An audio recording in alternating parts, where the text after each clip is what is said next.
باب 9۔ پھر وہ کشتی پر چڑھ کر پار گیا اور اپنے شہر میں آیا، اور دیکھو لوگ ایک مفلوج کو چارپائی پر پڑا ہوا اس کے پاس لائے۔ یسوع نے ان کا ایمان دیکھ کر مفلوج سے کہا، بیٹا خاطر جمع رکھ، تیرے گناہ معاف ہوئے۔ اور دیکھو بعض فقیہوں نے اپنے دل میں کہا، یہ کفر بکتا ہے۔ یسوع نے ان کے خیال معلوم کر کے کہا کہ تم کیوں اپنے دلوں میں برے خیال لاتے ہو؟ آسان کیا ہے، یہ کہنا کہ تیرے گناہ معاف ہوئے، یا یہ کہنا کہ اٹھ اور چل پھر؟ لیکن اس لیے کہ تم جان لو کہ ابن آدم کو زمین پر گناہ معاف کرنے کا اختیار ہے۔ اس نے مفلوج سے کہا، اٹھ، اپنی چارپائی اٹھا اور اپنے گھر چلا جا۔ وہ اٹھ کر اپنے گھر چلا گیا۔ لوگ یہ دیکھ کر ڈر گئے اور خدا کی تمجید کرنے لگے جس نے آدمیوں کو ایسا اختیار بخشا۔ یسوع نے وہاں سے آگے بڑھ کر متی نام ایک شخص کو محصول کی چوکی پر بیٹھے دیکھا اور اس سے کہا، میرے پیچھے ہو لے۔ وہ اٹھ کر اس کے پیچھے ہو لیا۔ اور جب وہ گھر میں کھانا کھانے بیٹھا تھا تو ایسا ہوا کہ بہت سے محصول لینے والے اور گنہگار آ کر یسوع اور اس کے شاگردوں کے ساتھ کھانا کھانے بیٹھے۔ فریسیوں نے یہ دیکھ کر اس کے شاگردوں سے کہا، تمہارا استاد محصول لینے والوں اور گنہگاروں کے ساتھ کیوں کھاتا ہے؟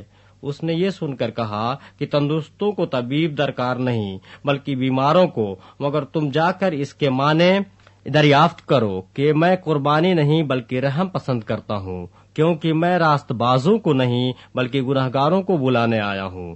اس وقت یوحنا کے شاگردوں نے اس کے پاس آ کر کہا، کیا سبب ہے کہ ہم اور فریسی تو اکثر روزہ رکھتے ہیں اور تیرے شاگرد روزہ نہیں رکھتے؟ یسوع نے ان سے کہا، کیا باراتی جب تک دولہا ان کے ساتھ ہے ماتم کر سکتے ہیں؟ مگر وہ دن آئیں گے کہ دولہا ان سے جدا کیا جائے گا، اس وقت وہ روزہ رکھیں گے۔ کورے کپڑے کا پیبند پرانی پوشاک میں کوئی نہیں لگاتا، کیونکہ وہ پیبند پوشاک میں سے کچھ کھینچ لیتا ہے اور وہ زیادہ پھٹ جاتی ہے، اور نئی میں پرانی مشکوں میں نہیں بھرتے، ورنہ مشکیں پھٹ جاتی ہیں اور میں بہہ جاتی ہے اور مشکیں برباد ہو جاتی ہیں، بلکہ نئی میں نئی مشکوں میں بھرتے ہیں اور وہ دونوں بچی رہتی ہیں۔ وہ ان سے یہ باتیں کہی رہا تھا کہ دیکھو ایک سردار نے آ کر اسے سجدہ کیا اور کہا، میرے بیٹی ابھی مری ہے، لیکن تو چل کر اپنا ہاتھ اس پر رکھ تو وہ زندہ ہو جائے گی۔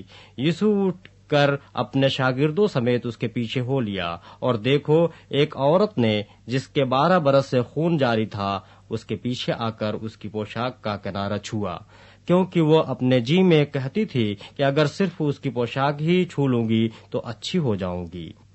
یسوع نے پھر کر اسے دیکھا اور کہا، بیٹی خاطر جمع رکھ، تیرے ایمان نے تجھے اچھا کر دیا۔ پس وہ عورت اسی گھڑی اچھی ہو گئی۔ اور جب یسوع سردار کے گھر میں آیا اور بانسری بجانے والوں کو اور بھیڑ کو گل مچاتے دیکھا تو کہا، ہٹ جاؤ، کیونکہ لڑکی مری نہیں بلکہ سوتی ہے۔ وہ اس پر ہنسنے لگے۔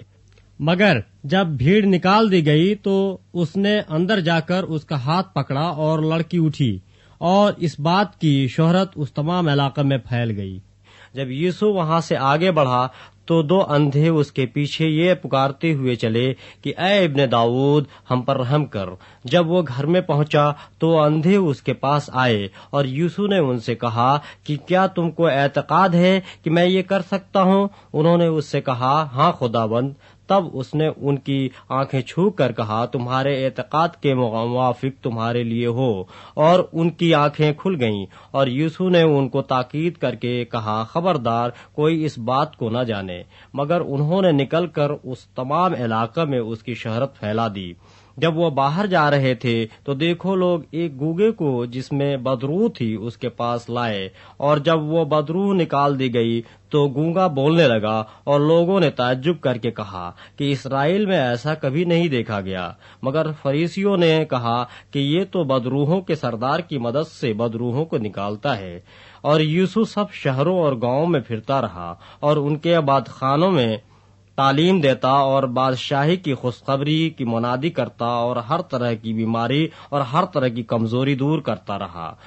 اور جب اس نے بھیڑ کو دیکھا تو اس کو لوگوں پر ترس آیا، کیونکہ وہ ان بھیڑوں کی مانند جن کا چرواہا نہ ہو، خستہ حال اور پراگندہ تھے۔